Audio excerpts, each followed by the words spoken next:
ओम नमो भगवते श्री अरविंदाय। ओम आनंदमयी चैतन्यमयी सत्यमयी परमे। आमे श्री अरविंद विरचित गीता निबंधमाला ग्रंथर विभूति तत्व शीर्षक विषय संपर्क में आलोचना करुथिले। आज से संपर्क में आउ अधिक किछि आलोचना करिबा। श्री अरविंद एठारे उल्लेख करिसंती जे एही जगत भगवान केवल का आंशिक प्रकाश, यह निजे से ही भगवान नुहे। यही कथाटी श्रीमद् भगवत गीतार श्रीकृष्ण अर्जुन को कहिछंती विभूति जोगरे। श्रीकृष्ण कहउछंती जे एही समग्र जगत तांकर एक आंशिक प्रकाश बोली, किंतु से आंशिकता पूर्णता नुहे। श्री अरविंद मध्य सेही कथाटी को गुरुत्वर सहित विचार करिसंती। कौनसी प्राकृत अभिव्यक्ति जेते जहा हेले मध्य भगवान ताठारु अनंत गुणरे विपुल। भगवान होचंती विराट अनंत। एई विश्व प्रकृति हेउची तांकर अंश विशेष ओ सीमित। से सीमितता को असीम रे परिणत करिबा पूर्ण जोगर लक्ष्य। निजर अनंत्य हेतु और से अनंतर अखंड स्वाधीनता हेतु भगवान सबु किछिर एते ऊर्ध्वरे रहिछंती जे जगत अभिव्यक्तिर कौन सी योजना विश्व प्रकृतिर कौन सी विस्तार तांको केबे हेले पूर्ण और समग्र भाव में प्रकाश करि पारिबो नाही। एठी श्री अरविंद मध्य भगवत गीतार से तत्व को पुनर्बार उल्लेख करी कहउछंती जे जेते याकू विराट विपुल विस्तार कराजिब ए विश्व प्रकृति को कि भौतिक जगत को ताहा भगवान को समकक्ष हबनी। भगवान हेउछंती परिपूर्ण। ए विश्व जगत होउची तांकर अंश विशेष। विश्व जगत कहिले आमे जहाँ देखुचु जड़ जगत अजड़ जगत मध्य अर्थात जेते जेते आमर दृश्यमान आउ अनुभव्य जगत अच्छी से सब हूँ भगवानंकर अंश विशेष, किंतु पूर्ण भगवान नुहंती। यही जगत बा अन्य जेकोसी जगत ताहा आम पई जेडे विशाल और जटिल और अंतहीन भाव में वैचित्र्यमय मने हेले मध्य नास्ति अंतो विस्तरस्य में। आमर ससीम दृष्टि पाई जेते असीम मने हेले मध्य ताहा तांकु समग्र भाव में प्रकाश करि पारिबो नाही। आमे हुए तो देखिबु जोटे पोखरीटे हाँ तांकर अंश, किंतु समुद्र समुद्र तो आखि पाउनी केते विराट केते विशाल केते विस्तारित। सीए कौन भगवान को सहित समान नुहे? उत्तर हब ना। सीए मध्य भगवानंकर अंश विशेष। ताहा आम दृष्टि रे विशाल हेई पारे, आम दृष्टि रे विराट हेई पारे, किंतु से प्रकृत रे तार भी गोटे सीमा अच्छी। समुद्रर मध्य गोटे सीमा अच्छी, आकाशर मध्य गोटे सीमा अच्छी। से सबुठारु विशाल और विराट किए ना भगवान। तेणु मुक्त आत्मार दृष्टि विश्व जगतर अतीत ऊर्ध्वरे परम भगवान को देखिब। आत्मा जेतेबेले ए चापरू मुक्त होइजिब, अहंकारर चापरू, जड़र अहंकार प्राणर अहंकार आउ मनर अहंकारर चापरे चापी हो जाइछि जो आत्मा, सीए जेतेबेले मुक्त होइजिब सेतेबेले से अनुभव करि पारिब भगवानंकर विशालत्व को। कारण आत्मा होउछि एकमात्र अभौतिक कथा। आउ जहाँ सब भौतिक ना मन तो केड़े सूक्ष्म ताहा कौन भौतिक ना हाँ माटी गोड़ी पत्थर तो भौतिक मन मध्य भौतिक प्राण भी भौतिक ताहले अभौतिक किए ये सबू स्थूल माटी स्थूल मन भी स्थूल मन सूक्ष्म नुहे सी भी स्थूल जगतर अंतर्गत ताले सूक्ष्म किए केवल आत्मा तेणु आत्मा जेतेबेले मुक्त हो बुझी हो तो क्या आत्मा चापी होगी अच्छी पत्थर तलर घास भाया घास जदि आत्मा हुए पत्थर तले चापी हो जाइछि पत्थर होची देह प्राण मनर अहं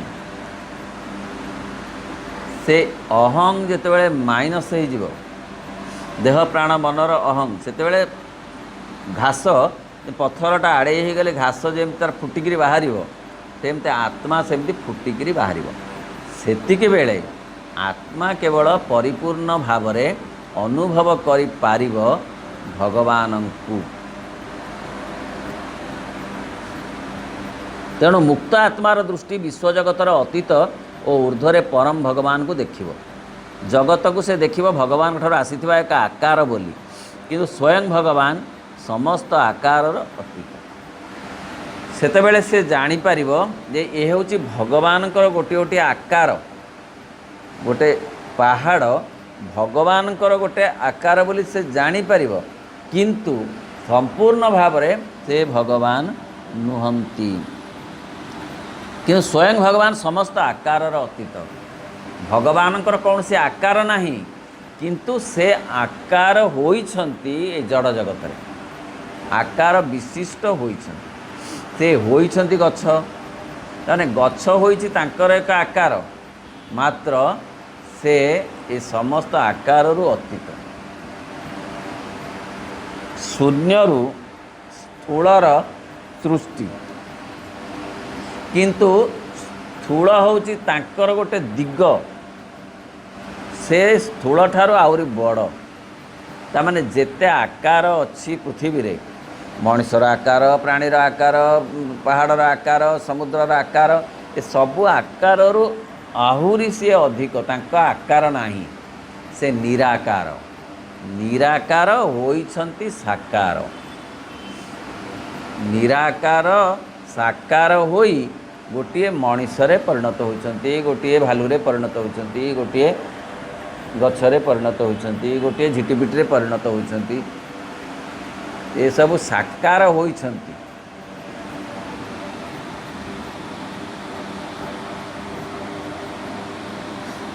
से देखिबो जगत हेउछि भगवान का परम सत्तार एक नित्य निरवच्छिन्न गौण क्रम भगवानकर मुख्य नुहे गौण क्रम से गोटे गौण रूप होची एई जगत एई साकार जगत जगत सब साकार ना मन कौन निराकार नुहे नाई मन भी साकार ताले निराकार किए आत्मा आत्मार आकार नहीं मनर आकार अच्छी प्राणर आकार अच्छी आमको न दिशिले मध्य तार गोटे सीमितता अच्छी प्रत्येकटी आपेक्षिक और ससीम वस्तु को से अनपेक्ष और असीम भगवान का आकार बोली देखिबो एवं समस्त असीम वस्तुर ऊर्ध्वरे और प्रत्येकटी ससीम वस्तुर भीतर दे से भगवान का पाखरे ही पहुँच आत्मा मुक्त हो गले एई मानक बाट दे पहुँचब छाया बाट दे कायारे पहुँचब आत्मा छाया किंतु काया नुहे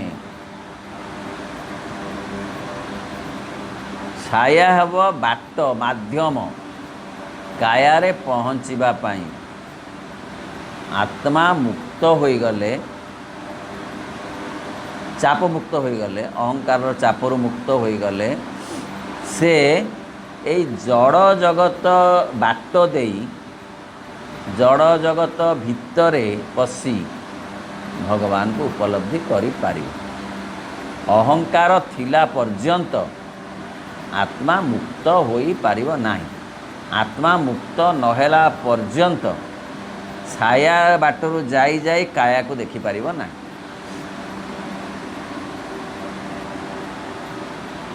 ପ୍ରତ୍ୟେକ ପ୍ରାକୃତ ବିଷୟ, ପ୍ରାକୃତ ଜୀବ, ଆପେକ୍ଷିକ କ୍ରିୟା ଏବଂ ପ୍ରତ୍ୟେକ ଗୁଣ ତଥା ପ୍ରତ୍ୟେକ ବସ୍ତୁକୁ ତଥା ଏମାନଙ୍କର ଊର୍ଦ୍ଧ୍ୱକୁ ଦୃଷ୍ଟିପାତ କରି ସେ ଭଗବାନଙ୍କ ଭିତରେ ହିଁ ପ୍ରତ୍ୟେକଟିର ଆଧ୍ୟାତ୍ମିକ ତାତ୍ପର୍ଯ୍ୟର ସନ୍ଧାନ ପାଇବ।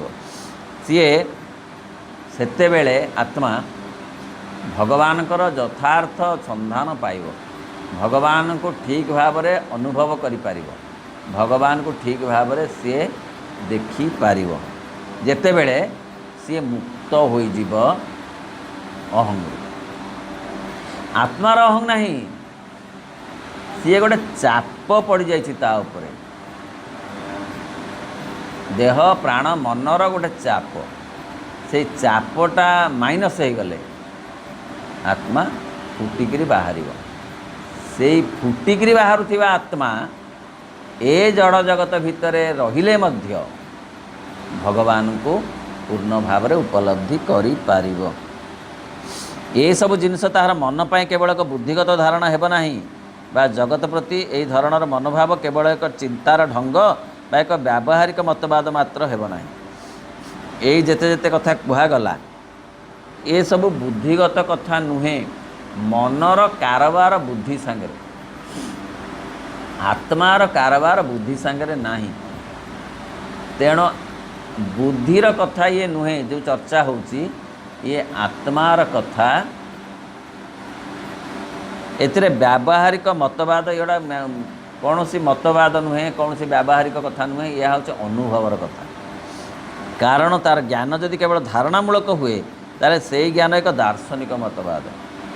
ଆତ୍ମାର ଯଦି କୌଣସି ଗୋଟେ ଧାରଣା ରହିବ ସେ ଗୋଟେ ଦାର୍ଶନିକ ଧାରଣା, କାହିଁକିନା ଆତ୍ମାର ଦାର୍ଶନିକତା ନାହିଁ, ମନର ଦାର୍ଶନିକତା ଅଛି। ମନରୁ ଦର୍ଶନ ଆସେ, ଆତ୍ମାର କିଛି ଦର୍ଶନ ନାହିଁ। ଦର୍ଶନ ମାନେ ଫିଲସଫି, ଫିଲସଫି ହୁଏ ମନରୁ, ସାଇନ୍ସ ଆସୁଛି ମନରୁ, ଆର୍ଟସ୍ ଆସୁଛି ମନରୁ, ସଙ୍ଗୀତ ଆସୁଛି ମନରୁ, ସାହିତ୍ୟ ଆସୁଛି ମନରୁ, ସ୍ଥାପତ୍ୟ ଆସୁଛି ମନରୁ, ନୃତ୍ୟ ଆସୁଛି ମନରୁ, ଆତ୍ମାରୁ ନାହିଁ। କାରଣ ଆତ୍ମା ସାଙ୍ଗରେ ଏପର୍ଯ୍ୟନ୍ତ ତାହା ଯୋଡ଼ି ହୋଇନାହିଁ। ଯେତେବେଳେ ଆତ୍ମା ସାଙ୍ଗରେ ଯୋଡ଼ି ହୋଇଯିବ ନୃତ୍ୟ, ସଙ୍ଗୀତ, ସାହିତ୍ୟ, ରାଜନୀତି, ସେତେବେଳେ ଭଗବାନଙ୍କ ଦର୍ଶନ ମିଳିବ। ସାହିତ୍ୟ ମାଧ୍ୟମରେ ବୁଝି ହେଉଛି, ସାହିତ୍ୟ ରହିବ କିନ୍ତୁ ବର୍ତ୍ତମାନ ସାହିତ୍ୟ ନାହିଁ କି? କିନ୍ତୁ ସାହିତ୍ୟ ମାଧ୍ୟମରେ ସାହିତ୍ୟିକ ଜଣେ ଜୀବନ ସାରା ସାହିତ୍ୟ କରି କରି ଭଗବତ ଦର୍ଶନ ପାଇବ ନାହିଁ। କାରଣ ସାହିତ୍ୟ ମନ ସହିତ ସମ୍ପର୍କିତ। ଜଣେ ସାରା ଜୀବନ ମୂର୍ତ୍ତି ଖୋଳି ଖୋଳି ଚିତ୍ର କରି କରି ସ୍ଥାପତ୍ୟ କରି କରି ଭଗବତ ଦର୍ଶନ ପାଇବ ନାହିଁ, କାରଣ ତାହା ମନ ସହିତ ସମ୍ପର୍କିତ। ମନ କସ୍ମିନ୍ କାଳେ ଭଗବତ ଦର୍ଶନ କରେଇ ପାରିବ ନାହିଁ, ମନର ସେ କ୍ଷମତା, ସେ ଯୋଗ୍ୟତା ନାହିଁ। ତେଣୁ ମନ ସହିତ ସମ୍ପର୍କିତ ଯେତେ ଯେତେ କଥା ତା ମାଧ୍ୟମରେ ସେ ପାଇବ କାହୁଁ?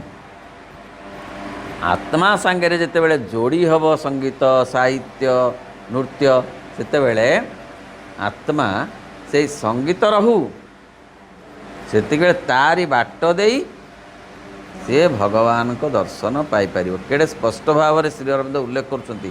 ଗୀତାରେ ଏ କଥା ଅଛି ଯେ ମଞ୍ଜି ଭାବରେ, ଅତି ଗୋଟେ ମଞ୍ଜି ଭାବରେ, ଟିକିଏ ଭାବରେ ଅଛି। ଏତେ ବିସ୍ତୃତ ଭାବରେ ବୁଝା ହେଇ କୁହାଯାଇ ନାହିଁ। ଶ୍ରୀ ଅରବିନ୍ଦ ତାକୁ ଏଡ଼େ ସୁନ୍ଦର ଭାବରେ ବୁଝେଇକିରି କହୁଛନ୍ତି। ତେଣୁ ମଣିଷର କାମ ହେଉଛି ଆତ୍ମା ସହିତ କନେକ୍ଟେଡ଼ ହେବା,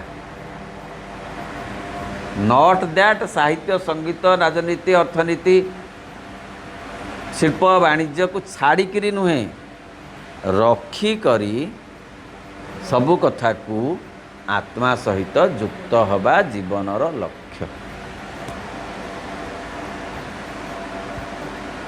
ହେଲେ ଭଗବତ ଦର୍ଶନ, ସ୍ପର୍ଶ, ଅନୁଭବ ମିଳିବ, ଅନ୍ୟଥା ମିଳିବ ନାହିଁ। ଯେତେ ଯାହା ଆମେ କଲେ ମଧ୍ୟ, ବିଜ୍ଞାନ ମଧ୍ୟ कारण विज्ञान मध्य मन सहित संपर्कित। जड़े वैज्ञानिक चंद्र रे पाद दे पारंती, मात्र भगवत दर्शन करिपारिबे नाही। विज्ञान द्वारा करिपारिबे, प्रोवाइडेड आत्मा सहित जेतेबेले विज्ञान युक्त हब सेतेबेले भगवत दर्शन मिलिबो।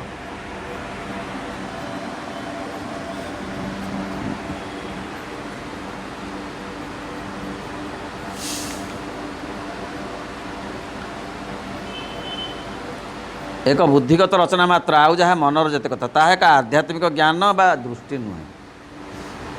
मनर जेते दृष्टि, बुद्धिर जेते कार्य, जेड़े बड़ वैज्ञानिक आध्यात्मिक नुहे। वैज्ञानिक हो पारे किंतु आध्यात्मिकता आउ गोटे कथा। बा चेतनार एक आध्यात्मिक अवस्था नुहे। भगवान और जगत को आध्यात्मिक भाव में देखा केवल एक मानसिक विचारगत क्रिया नुहे। एपरिक प्रधानतः बा मूलतः मध्य सेपरि नुहे। यह प्रत्यक्ष अनुभूति और मन जेपरि इंद्रिय मानक द्वारा नाना मूर्ति और व्यक्ति को प्रत्यक्ष अनुभव करे, यह ठीक सेपरि वास्तव, सुस्पष्ट, निकट, अविच्छिन्न, क्रियाशील और घनिष्ठ। प्रत्यक्ष अनुभूति होउची भगवत अनुभूति,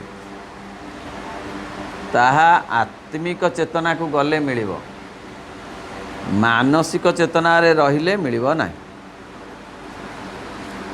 केवल दैहिक स्थूल मन ही भगवान और आत्मा को ही एक भावनात्मक धारणा बोली भावे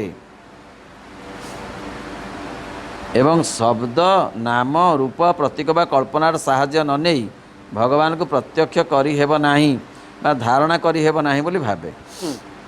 मन कौन करे ना भगवान को रूप दिए,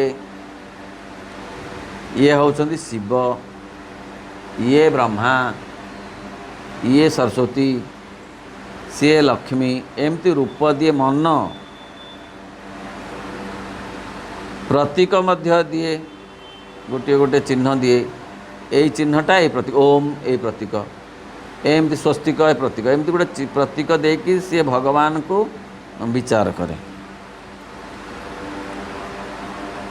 कल्पनार साहाय्य न नेले मन भगवान को जमा धारणा कर परिबन।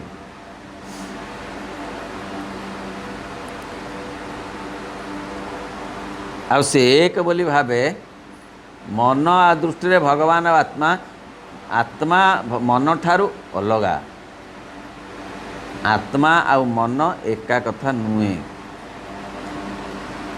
आम आत्मा को आत्मा को देखे एवं दिव्यायित चेतना भगवान को से भली प्रत्यक्ष भाव में और अधिकतर प्रत्यक्ष भाव देखे, से ही निबिड़ और अधिकतर निबिड़ भाव देखे, जेपरी स्थूल चेतना जड़ वस्तु को देखे।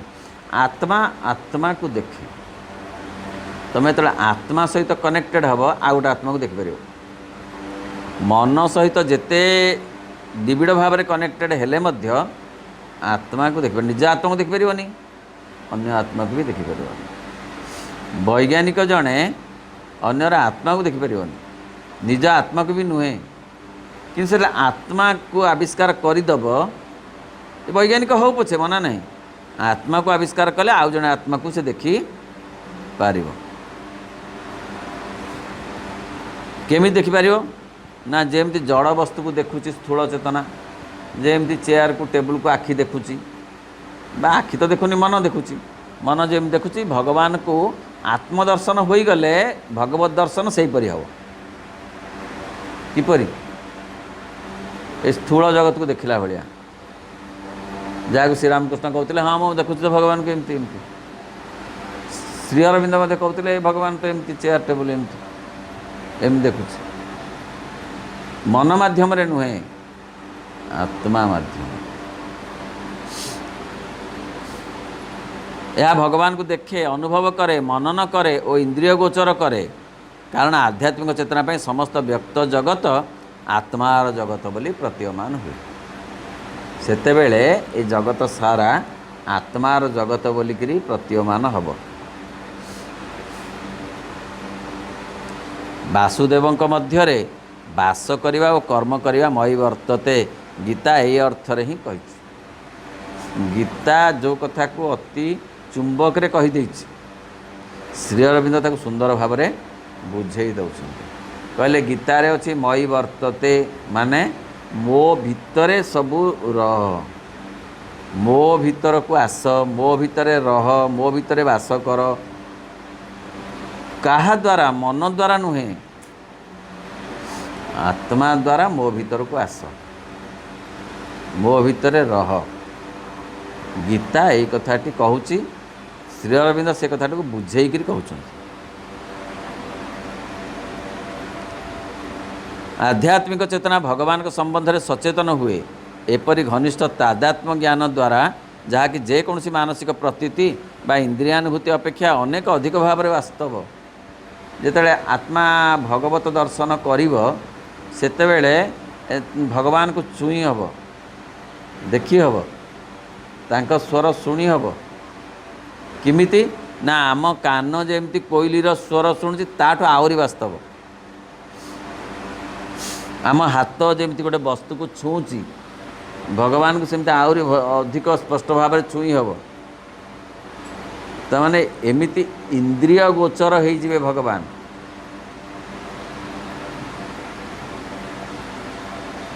ସେ ମଧ୍ୟ ଏହି ଭାବରେ ବିଶ୍ୱାତୀତ ପରମ ସତ୍ଙ୍କ ସମ୍ପର୍କରେ ସଚେତ ହୁଏ। ବିଶ୍ୱଗତ ଭଗବାନଙ୍କୁ ଦେଖିଦେଲେ ବିଶ୍ୱାତୀତ ଭଗବାନଙ୍କୁ ଦେଖିବା ସହଜ ହୋଇଯିବ। କାହିଁକି? ସିଆଡ଼ିକି ବାଟ ପଡ଼ିଛି। ଫାଷ୍ଟ ଫ୍ଲୋରକୁ ଗଲେ ଭାରି ସେକେଣ୍ଡ ଫ୍ଲୋରକୁ ପଳେଇବ, ସେକେଣ୍ଡ ଫ୍ଲୋରକୁ ଡାଇରେକ୍ଟ ଯାଇପାରିବ ନାହିଁ। ଫାଷ୍ଟ ଫ୍ଲୋର କିଏ?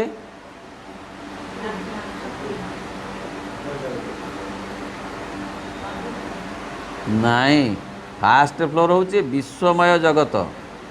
ଏ ଯେଉଁ ଦେଖୁଛୁ, ଯେଉଁ ଜଡ଼ ଜଗତ, ଆତ୍ମା ଆବିଷ୍କାର ହେଲେ ଜଡ଼ ଜଗତରେ ଭଗବାନଙ୍କ ଉପଲବ୍ଧି ହେବ। କିପରି? ନା ଯେପରି ଆମେ ବସ୍ତୁକୁ ଛୁଉଁଛୁ, ଯେପରି ଆମେ କୋଇଲିକୁ ଶୁଣୁଛୁ ଗୀତ। ବିଶ୍ୱଗତ ଭଗବାନଙ୍କୁ ଆବିଷ୍କାର ହୋଇଗଲେ ବିଶ୍ୱାତୀତ ଭଗବାନଙ୍କ ପାଖକୁ ପହଞ୍ଚିଯିବ। ଫାଷ୍ଟ ଫ୍ଲୋର କିଏ?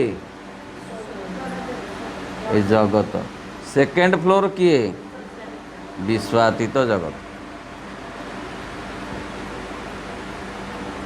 ସେ ମଧ୍ୟ ଏହି ଭାବରେ ବିଶ୍ୱାତୀତ ପରମ ସତ୍ଙ୍କ ସମ୍ପର୍କରେ ସଚେତ ହୁଏ, ଯେ କି ସମସ୍ତ ଜଗତ ଲୀଳାର ଊର୍ଦ୍ଧ୍ୱରେ ଓ ପଶ୍ଚାତରେ ଅଛନ୍ତି।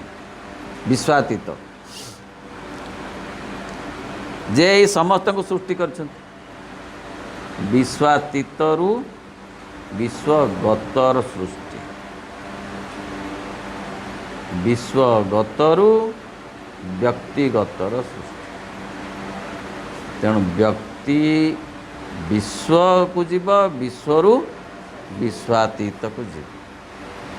ବ୍ୟକ୍ତି ନିଜକୁ, ତାମାନେ ଆତ୍ମା ହେଉଛି ବ୍ୟକ୍ତିଗତ। ଆତ୍ମାକୁ ଆବିଷ୍କାର କରିବା ଅର୍ଥ ବ୍ୟକ୍ତିଗତ ଭାବରେ ଆବିଷ୍କାର କରିବା ନିଜକୁ।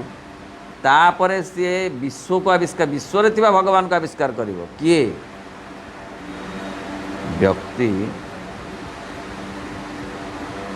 ନିଜ ଆତ୍ମାକୁ ଆବିଷ୍କାର କରିବା ପରେ ବିଶ୍ୱଗତ ଆତ୍ମାକୁ ଆବିଷ୍କାର କରିବ। ବିଶ୍ୱଗତ ଆତ୍ମାକୁ ଆବିଷ୍କାର କଲା ପରେ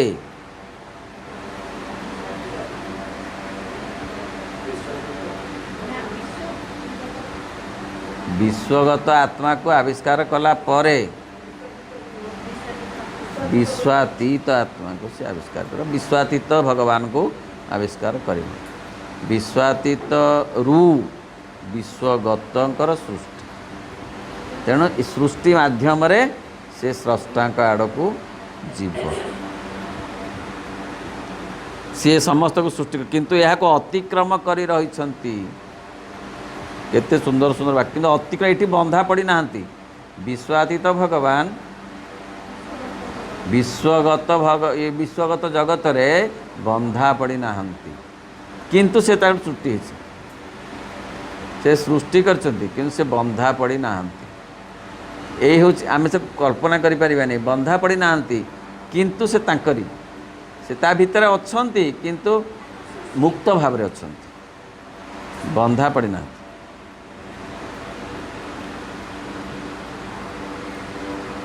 चिरदिन एवं चिरदिन यार विपत्ति विपर्ययर बाहर रही ए विश्वजगतर बाहर यही चेतना मध्य सेहीपरि भाव में अक्षर आत्मा संपर्क में सचेतन हुए जहाँ निजर अक्षर अपरिवर्तनीय सत्ता द्वारा जगतर समस्त परिवर्तन को व्यापी रही और धारण कर रही से ही सत्ता सह तादात्म्य द्वारा आम निजर कालहीन अपरिवर्तनीय अविनाशी आत्मा सह से अक्षर सत्तार एकत्व द्वारा ये चेतना से ही से सत्ता से तेना आमे आत्मा आविष्कार कले भगवान को आविष्कार करी हब मन द्वारा भगवत आविष्कार हबनी आत्मा आविष्कार होचे आमर प्रथम काम निज आत्मा आविष्कार तापरे विश्वर आत्मा जो अच्छी सब गचर गोटे आत्मा अच्छी पहाड़र आत्मा अच्छी समुद्रर गोटे आत्मा अच्छी आम देखिपुँ कि केतेबेले देखि हब जानी हब आत्मार आविष्कार कले व्यक्तिगत आत्मार तापर ये सब गुड़ाक दिशे ये तो भगवान अरे गछ तो भगवान ये तो भगवान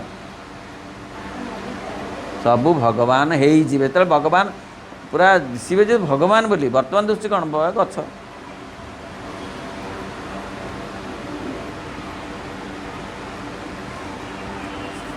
जगत धारण कर से सत्ता सह आमर गला यही चेतना पुणी ठीक से ही भाव में दिव्य पुरुषों संपर्क सचेत हुए जे कि सकल वस्तु व्यक्ति मध्य निजे निजक अवगत हूँ जे कि निजर चेतनार सकल वस्तु व्यक्ति होती सबू वस्तु होती सीए तेणु वस्तु आत्मा माध्यम देखी हम क्या वस्तुर आत्मा तांको आसी वस्तुर आकार तांको आसी वस्तुर प्रकार तांको पाखर आसी सबू तांको पाखर आसी तेणु याडू सियाड़ की जाई हब जेहेतु सी क्षीय लगी सीढ़ीटा जो सियाड़ू याड़ की पड़ी से ही सीढ़ी रे पुणी सियाड़ की जाई हब यही सकल वस्तु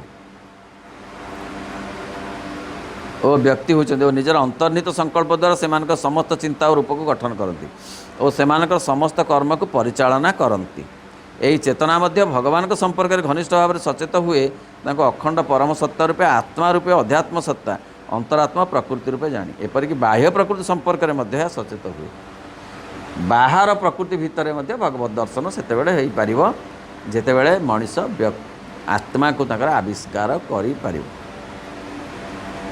क्यों से ऐक्य और तादात्म्य निज भीतर अबाधर नाना वैचित्र को नाना संबंध को ग्रहण करता है और विश्वर एकमात्र शक्तिर उच्चतर और निम्नतर नाना क्रिया को ग्रहण करता है किंतु सेतेबेले सी सबू कथा को ग्रहण करी आत्मा आविष्कार करी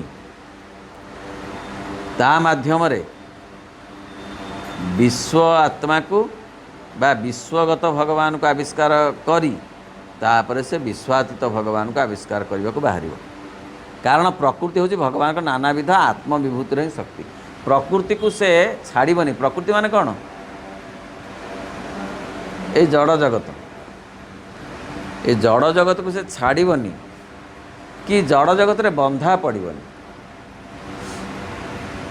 जड़ जगत को छाड़ी देइछंती प्राचीन ऋषि माने सन्यासी माने किछि ऋषि सन्यासी जड़ जगत को धरिकी रखिछंती साधारण लोक ए दीटा जाक कथा नुह असल कथाटा होची जे जड़ जगत को छाड़िकी नुहे बरं ताको धरी रखी ताको माध्यम करी भगवान को दर्शन आविष्कार करने को पड़ो किंतु मूल होची निज आत्मा को आविष्कार न कले जड़ जगत रे खाली बुलिले हबनी हे गच्छ भगवान नहीं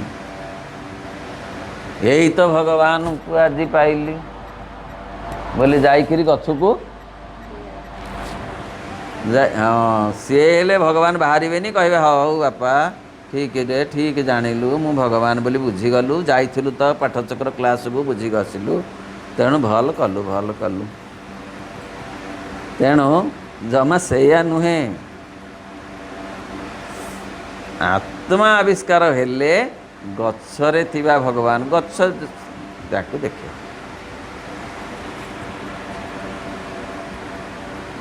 साधारण तेणु प्रकृति को ग्रहण करने को हब माध्यम करने को हब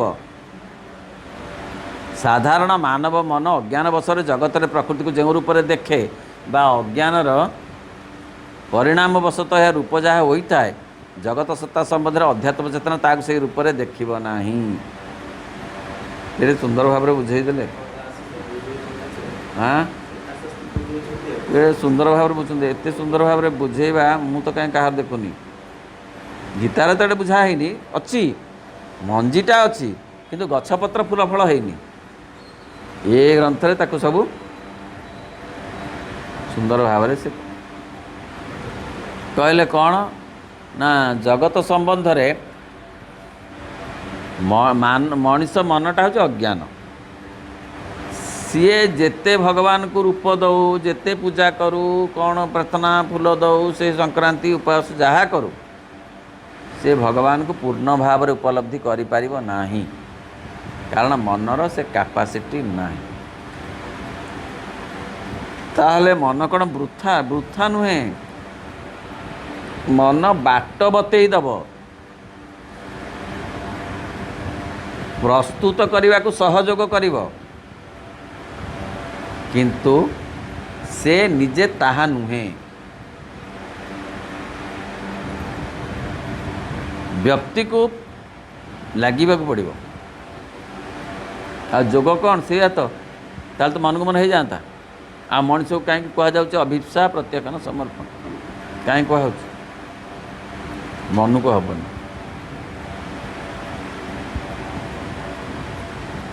प्रकृति रे यही प्रकृति रे अज्ञानमय जहाँ किसी अच्छी जहाँ किसी अपूर्ण दुखमय विकृत व विरक्तिकर अच्छी से सब भगवान का प्रकृतिर संपूर्ण विरोधी वस्तु रूपे रही नाही से प्रकृत मूल रही से पश्चात कहले यही जड़ जगत रे यही साधारण भौतिक जीवन रे कौन अच्छी ना जहाँ किसी अपूर्ण अच्छी दुख अच्छी विरक्ति अच्छी सी सब भगवान विरोधी नुहे तार पछरे भगवान अच्छंती मुखा पिंधिछंती दुखर भितरे मंज अच्छी आनंद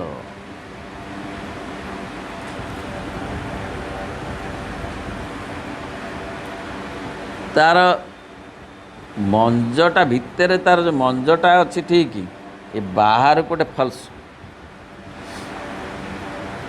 जी हनुमान है सतर हनुमान नुहे ता लांगुटा को भिड़ी देले काढ़ी जीव मुखाटा को काढ़ीदे है आम गाँव अमुक तमाने आनंद मुखा पिंधि दुखरे परिणत होइछन से दुखरू से मुखाटा को काढ़ा को पड़ो तेणु तार पश्चात रे आमे जहाँ को दुख बोली कहूचु तार पश्चात रे भगवत शक्ति निरोला शक्ति अच्छंती तांको आविष्कार आमे करि पारुनु बोली हताश हो जाउछु से दुखर प्रच्छद पटरे थिबा मंजर उपरे भगवान को देखिबा पाई मन समर्थ किए समर्थ आत्मा केवल समर्थ सेमानकर प्रकृत मूल रही सेमानकर पश्चात रे अंधार को अंधारर पश्चात आलुओ अच्छी अंधार को अतिक्रम कले आलुओर देखा मिलिବ जोटा माँ कहते सुड़ंगर शेष अच्छी आलोक सुड़ंग जदि दुख हुए ताले सेपटे अच्छी आनंद।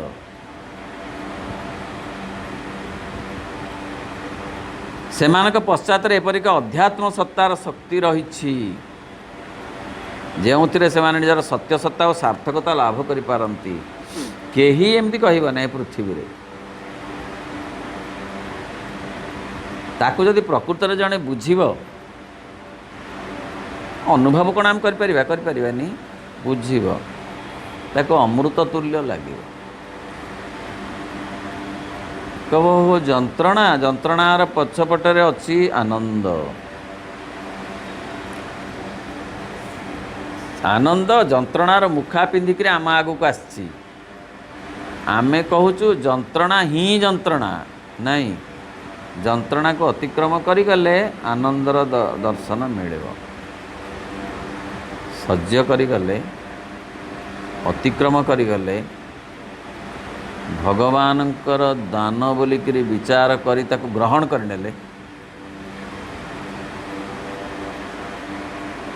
असल भगवत सत्ता को जानी हब। मन द्वारा नुहे आत्मा आविष्कार करी जानी। आमे यही आद्या और सृजनशीला परमा प्रकृति रही जो थे कि भागवत शक्ति और संभूतिर संकल्प निजर पूर्ण स्वरूप शुद्ध प्रकाश को उपभोग करे। कहले ये प्रकृति रही ना से निरर्थक नुहे तार अर्थ अच्छी। आमे तारी बाट देई विश्वातीत पाखक जीवाई कि अभिप्रेत विश्वगत को छाड़िकी नुहे विश्वगत माध्यम रे विश्वगत को धरी आमे जगत रे जेते सब शक्ति देखू तार सर्वोच्च पूर्णतम शक्ति आमे सही ठारे ही पाऊ। आलोक आसी पाखरु के विश्वातीत पाखरु उत्ताप आसी पाखरु शीतलता आसी पाखरु दया क्षमा कौन जिते जहा जहा सबू आसी से विश्वातीत पाख।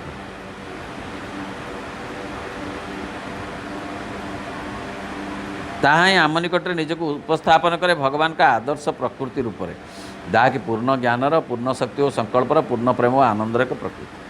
तेणु ए पृथ्वी से आनंदर गोटे अभिव्यक्ति किंतु पिंधिची गोटे मुखा पिंधा अभिव्यक्ति भगवानकर गोटे मुखा पिंधा अभिव्यक्ति होचे पृथ्वी ए जड़ जगत। आमे तो भी जड़ जगतर गोटे अंश आमे मध्य भगवान कर अभिव्यक्ति मुखा पिंधा कि मुखा अहंकार मुखा। आउ थे कहूँ आमे भगवान कर एक मुखा पिंधा अभिव्यक्ति प्रश्न हम कि मुखा अहंकार मुखा जहाँ को ए पर्यंत काढ़ा पूर्ण भाव में कई समर्थ है नहांती। सन्यासींकर भी अहंकार अच्छी साधुंकर मध्य अच्छी समस्तंकर अच्छी ए पर्यंत कहीं पूर्ण भाव में अहंकार को काढ़ा को माइनस करने को समर्थ ही ना जिते शास्त्र से कि कवि कहले कौन ना समय पाइले जीवने प्रवृत्ति फुटी पड़ी थाए आसी प्रवृत्ति वर्जित के अच्छी जगते कि गृही कि वनवासी से वनवासी हो गले मत बोली कौन तांकर लोभ नहीं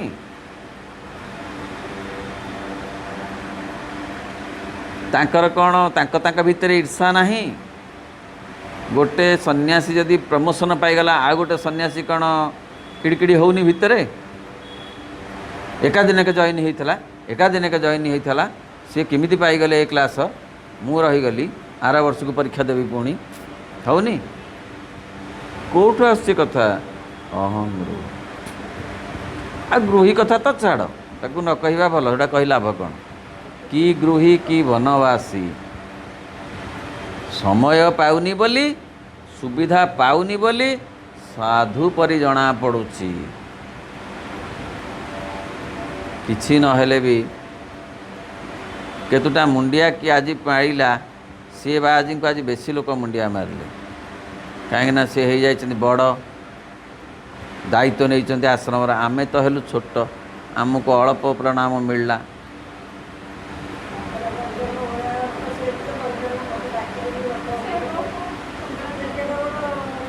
हाँ समस्तकर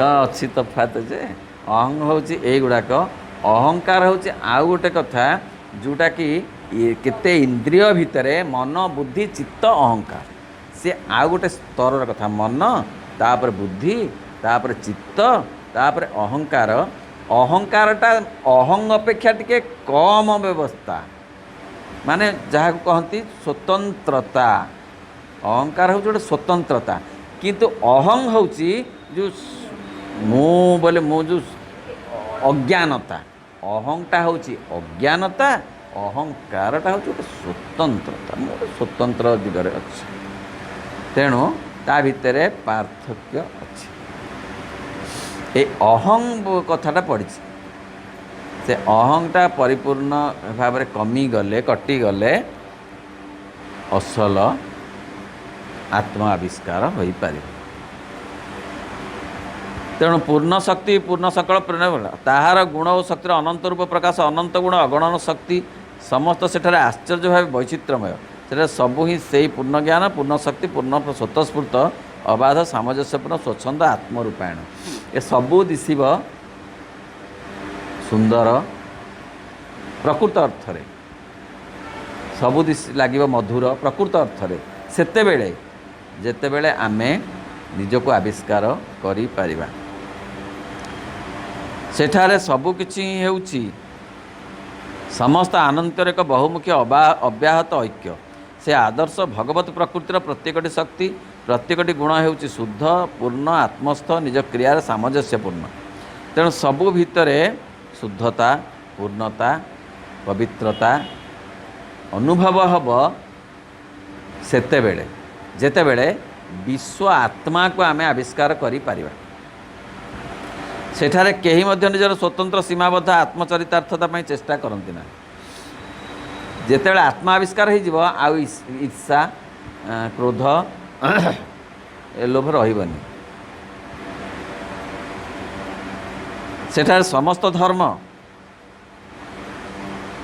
सत्तार समस्त विधान हेउछि एक मुक्त स्वच्छंद और सावलील धर्म सत्तार से एक दिव्य शक्ति अपरिसीम स्वाधीनता सह कर्म करे सेतेबेले दिव्य शक्तिर अधीन हो जाए मनीष जड़ शक्तिर नुहे कि अहंग शक्तिर नुहे अहंग गोटे शक्ति अच्छी ना से तो चलाऊँ मनीष को सेतेबेले दिव्य शक्ति चलेब जेतेबेले अहंगटा माइनस हो ता जगह तो किए गोटे पुणी बस ड्राइवर दिव्य शक्ति बस दिव्य शक्ति बसिले से कौन सी निर्दिष्ट नियम रे बांधी न होई कौन सी संकीर्ण पद्धति रे सीमाबद्ध न होई निजर अनंत लीला को निजे उपभोग करे सेतेबेले सी कौन से आ सीमिततार रहिबनी किए व्यक्ति सत्तार जेतेबेले नेतृत्व नब दिव्य शक्ति सेतेबेले ता भितरे आउ रहिबनी संकीर्णता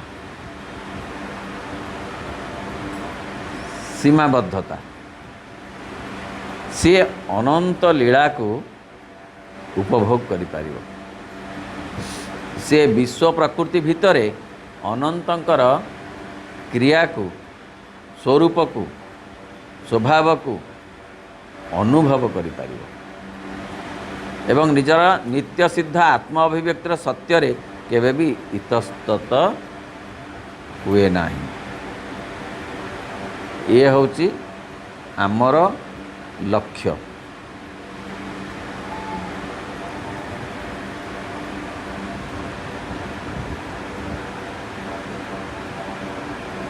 किंतु आमे जो विश्व रे वास करुचु सेटा निर्वाचन और पार्थक्यर एक भेदमूलक नीति रही किंतु आमे वर्तमान स्थिति को आसिले ଏଇଟା ଆମର ହେଉଛି ଲକ୍ଷ୍ୟ ପୂର୍ଣ୍ଣତା, କିନ୍ତୁ ବର୍ତ୍ତମାନ ଅଛୁ ଅପୂର୍ଣ୍ଣତାରେ।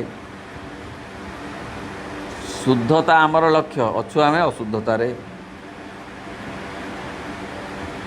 ଅସୀମ ହେବା ଆମ ଲକ୍ଷ୍ୟ, ଅଛୁ ଏବେ ସୀମାରେ। କ'ଣ ଅଛୁ ନା ନିର୍ବାଚନ ଆଉ ପାର୍ଥକ୍ୟ। ଏଇ ଦୁଇଟା କଥା ଆମେ ଯେଉଁଠି ଅଛୁ ସେଠି ଦୁଇଟା ମୁଖ୍ୟ କଥା ଅଛି।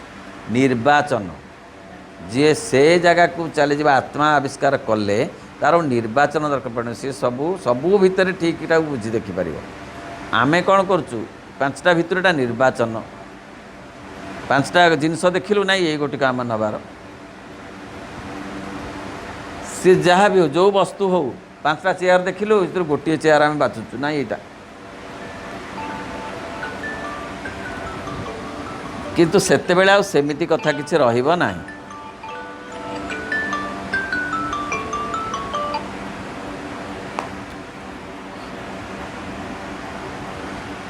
ସେମିତି କଥା ଆଉ ତାକୁ ନିର୍ବାଚନ କରିବାକୁ ପଡ଼ିବ ନାହିଁ, କି ତାକୁ ପାର୍ଥକ୍ୟ ମଧ୍ୟ ସେ ଦେଖିପାରିବ ନାହିଁ। ପାର୍ଥକ୍ୟ ଦେଖିଲା ନିର୍ବାଚନ ହୁଏ ନା ନାହିଁ?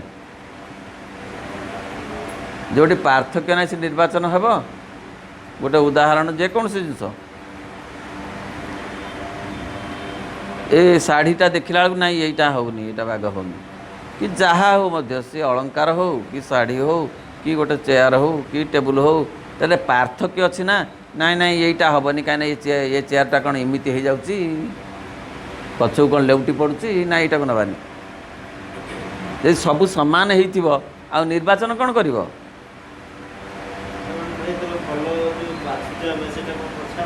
ନାଇଁ ସେ କଥା ପଡ଼ିନି। ଆମେ ସେଇ ସ୍ଥିତିରେ ବର୍ତ୍ତମାନ ଅଛୁ। ଆମେ ଯେଉଁ ପୃଥିବୀରେ ଅଛୁ ସେଇଠି ଯୋଡ଼େ କଥା କାର୍ଯ୍ୟକାରୀ ଅଧିକ ହେଉଛି।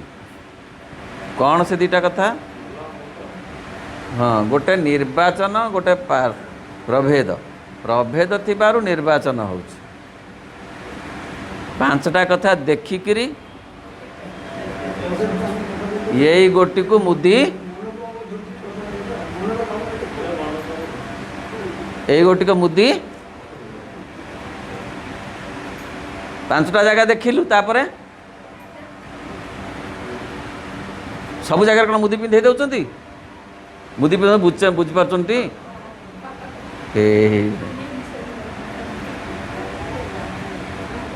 ପାର୍ଥକ୍ୟ ଥିବାରୁ, ନାଇଁ ପାଠ ସେ ଅମୁକ।